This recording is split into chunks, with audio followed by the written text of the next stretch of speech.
8 ಸಮಾಸಗಳನ್ನು ಅವುಗಳ ವಿವರಣೆ ಮತ್ತು ತಲಾ 5 ಉದಾಹರಣೆಗಳೊಂದಿಗೆ ಇಲ್ಲಿ ನೀಡಲಾಗಿದೆ. 1. ತತ್ಪುರುಷ ಸಮಾಸ.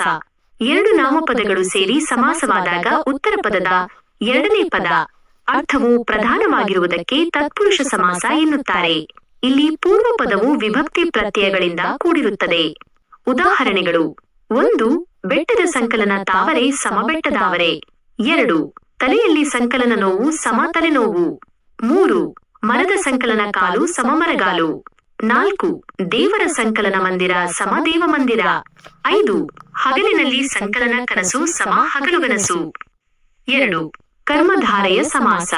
ಪೂರ್ವ ಪದ ಮತ್ತು ಉತ್ತರ ಪದಗಳು ವಿಶೇಷಣ ವಿಶೇಷ ಸಂಬಂಧದಿಂದ ಅಥವಾ ಉಪಮಾನ ಉಪಮೇಯ ಸಂಬಂಧದಿಂದ ಕೂಡಿದ್ದರೆ ಅದನ್ನು ಕರ್ಮಧಾರೆಯ ಸಮಾಸ ಎನ್ನಲಾಗುತ್ತದೆ. ಉದಾಹರಣೆಗಳು: 1. ಹಿರಿದಾದ ಸಂಕಲನ ಜೇನು ಸಮ ಹೆಜ್ಜೇನು. 2. ಬಿಳಿಯದಾದ ಸಂಕಲನ ಕುದುರೆ ಸಮ ಬಿಳಿಕುದುರೆ. 3. ಹೊಸದಾದ ಸಂಕಲನ ಕನ್ನಡ ಸಮ ಹೊಸಗನ್ನಡ. 4.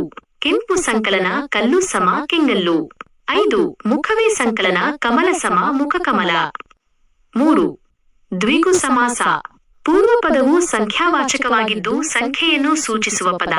ಉತ್ತರ ಪದವು ನಾಮಪದವಾಗಿದ್ದರೆ ಅದನ್ನು ದ್ವಿಗು ಸಮಾಸ ಎನ್ನುತ್ತಾರೆ. ಉದಾಹರಣೆಗಳು: 1. 2 ಸಂಕಲನ ಮಾರು ಸಮ ಇಮ್ಮಾರು.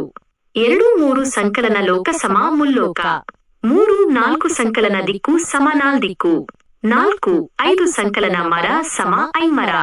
5. 100 ಸಂಕಲನ ಹರವು ಸಮ ನೂರಾರು ಅಥವಾ 8 ಸಂಕಲನ ದಿಕ್ಕು ಸಮ 8 ದಿಸೆ. 4. ಅಂಶಿ ಸಮಾಸ. ಪೂರ್ವ ಪದ ಮತ್ತು ಉತ್ತರ ಪದಗಳು ಅಂಶ ಅಂಶಿ ಸಂಬಂಧದಿಂದ ಕೂಡಿದ್ದು, ಅಂದರೆ ಒಂದು ವಸ್ತುವಿನ ಭಾಗ ಮತ್ತು ಪೂರ್ಣ ವಸ್ತು. ಇಲ್ಲಿ ಪೂರ್ವ ಪದದ ಅರ್ಥವೇ ಪ್ರಧಾನವಾಗಿರುತ್ತದೆ. ಉದಾಹರಣೆಗಳು: 1. ಕೈಯ ಸಂಕಲನ ಅಡಿ ಸಮ ಅಡಿಗೈ. 2. ಕಾಲಿನ ಸಂಕಲನ ಅಡಿ ಸಮ ಅಡಿಗಾಲು. 3. ಮನೆಯ ಸಂಕಲನ ಮುಂದು ಸಮ ಮುಂದು ಮನೆ. 4. ಹಗಲಿನ ಸಂಕಲನ ಮಧ್ಯ ಸಮ ಮಧ್ಯಾಹ್ನ. 5. ತಲೆಯ ಸಂಕಲನ ಹಿಂದು ಸಮ ಹಿಂತಲೆ. 5. ದ್ವಂದ್ವ ಸಮಾಸ. 2 ಅಥವಾ 2ಕ್ಕಿಂತ ಹೆಚ್ಚು ನಾಮಪದಗಳು ಸೇರಿ ಸಮಾಸವಾದಾಗ ಎಲ್ಲಾ ಪದಗಳ ಅರ್ಥವು ಸಮಾನವಾಗಿ ಪ್ರಧಾನವಾಗಿದ್ದರೆ ಅದನ್ನು ದ್ವಂದ್ವ ಸಮಾಸ ಎನ್ನುತ್ತಾರೆ. ಉದಾಹರಣೆಗಳು: 1. ಕೆರೆಯು ಸಂಕಲನ ಕಟ್ಟೆಯು ಸಂಕಲನ ಬಾವಿಯು ಸಮ ಕೆರೆಕಟ್ಟೆ ಬಾವಿಗಳು. 2. ಗಿಡವು ಸಂಕಲನ ಮರವು ಸಂಕಲನ ಬಳ್ಳಿಯು ಸಮ ಗಿಡಮರ ಬಳ್ಳಿಗಳು. 3. ಸೂರ್ಯನು ಸಂಕಲನ ಚಂದ್ರನು ಸಮ ಸೂರ್ಯ ಚಂದ್ರರು. 4. ರಾಮನು ಸಂಕಲನ ಲಕ್ಷ್ಮಣನು ಸಮ ರಾಮ ಲಕ್ಷ್ಮಣರು. 5. ತಾಯಿಯು ಸಂಕಲನ ತಂದೆಯು ಸಮ ತಂದೆ ತಾಯಿಗಳು. 6. ಬಹುವ್ರೀಹಿ ಸಮಾಸ. ಸಮಾಸದಲ್ಲಿರುವ ಪದಗಳ ಅರ್ಥಕ್ಕೆ ಪ್ರಾಧಾನ್ಯತೆ ಇಲ್ಲದೆ ಆ ಪದಗಳು ಸೂಚಿಸುವ ಬೇರೊಂದು ಮೂರನೇ ಪದದ ಅನ್ಯ ಪದದ ಅರ್ಥವು ಪ್ರಧಾನವಾಗಿದ್ದರೆ ಅದನ್ನು ಬಹುವ್ರೀಹಿ ಸಮಾಸ ಎನ್ನಲಾಗುತ್ತದೆ. ಉದಾಹರಣೆಗಳು: 1. 3 ಸಂಕಲನ ಕಣ್ಣು ಉಳ್ಳವನು ಯಾರು ಅವನು ಸಮ ಮುಕ್ಕಣ್ಣ ಶಿವ. 2. ಚಕ್ರವು ಸಂಕಲನ ಪಾಣಿಯಲ್ಲಿ ಕೈಯಲ್ಲಿ ಉಳ್ಳವನು ಯಾರೋ ಅವನು ಸಮ ಚಕ್ರಪಾಣಿ ವಿಷ್ಣು. 3. ಕೆಂಪು ಸಂಕಲನ ಕಣ್ಣು ಉಳ್ಳವನು ಯಾರೋ ಅವನು ಸಮ ಕೆಂಗಣ್ಣ. 4. 4 ಸಂಕಲನ ಮುಖ ಉಳ್ಳವನು ಯಾರೋ ಅವನು ಸಮ ನಾಲ್ಮುಖ ಬ್ರಹ್ಮ. 5. ಹಣೆಯಲ್ಲಿ ಸಂಕಲನ ಕಣ್ಣು ಉಳ್ಳವನು ಯಾರೋ ಅವನು ಸಮ ಹಣೆಗಣ್ಣ. 7. ಕ್ರಿಯಾ ಸಮಾಸ.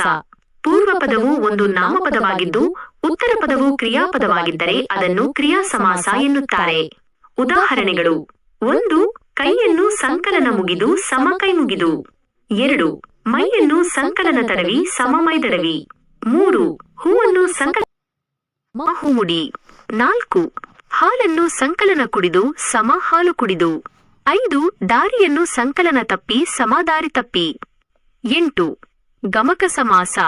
ಪೂರ್ವ ಪದವು ಸರ್ವನಾಮ ಅಥವಾ ಗುಣವಾಚಕವಾಗಿದ್ದು ಉತ್ತರ ಪದವು ನಾಮಪದವಾಗಿದ್ದರೆ ಅದನ್ನು ಗಮಕ ಸಮಾಸ ಎನ್ನುತ್ತಾರೆ. ಇಲ್ಲಿ ವಿಗ್ರಹವಾಕ್ಯ ಮಾಡುವಾಗ ಅವನು ಅದು ಎಂಬ ಪದಗಳು ಬರುತ್ತವೆ. ಉದಾಹರಣೆಗಳು: 1. ಅವನು ಸಂಕಲನ ಹುಡುಗ ಸಮ ಆ ಹುಡುಗ. 2. ಅದು ಸಂಕಲನ ಕಲ್ಲು ಸಮ ಆ ಕಲ್ಲು. 3. ಬೆಳ್ಳಿಯದಾದ ಸಂಕಲನ ಬೆಟ್ಟ ಸಮ ಬೆಳ್ಳಿ ಬೆಟ್ಟ. 4. ಸುಟ್ಟ ಸಂಕಲನ ಬದನೆ ಸಮ ಸುಡುಬದನೆ. 5. 8ನೆಯ ಸಂಕಲನ ದಿನ ಸಮ 8ನೆಯ ದಿನ.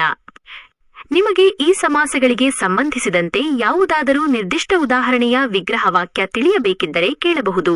ಅಥವಾ 10ನೇ ತರಗತಿಯ ಬೇರೆ ಯಾವುದಾದರೂ ವ್ಯಾಕರಣ ಭಾಗದ ಬಗ್ಗೆ ಮಾಹಿತಿ ಬೇಕೇ?